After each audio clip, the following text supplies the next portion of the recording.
Capítulo 3. Os sapos.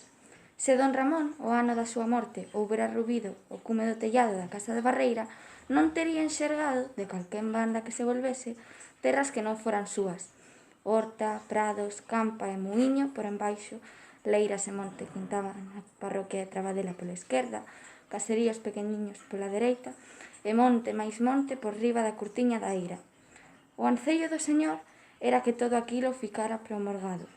Polo tanto, tiña que facer herdenza para os outros tres, mais a morte chegou cando non se espreitaba, e no anaco da barreira tiñan que dar as súas pequenas dentadas aos irmáns menores cando estiveran na idade de facelo. A viúva non era muller de camiños nen de preitos, nin de abaixarse ás aposarías dos caseiros e xornaleiros. Case que non saía da casa, pola que sempre andaba cos seus cabelos loiros, que non herdeu ningún dos seus fillos, cubertos polo toucado de encaixe mouro.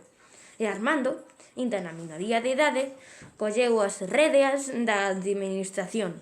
Era ben fillo do seu pai, mais as onzas xa entraban devagar na arca, pois os tempos eran outros.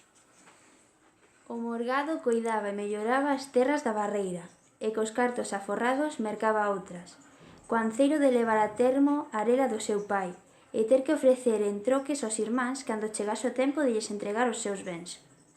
Ao segundo tiráballos tudo. Quería ser abogado e se adicar aos negocios.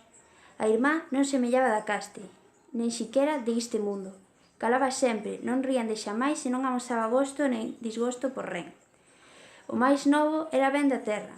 Mira bromaba o xenio de tratante do pai.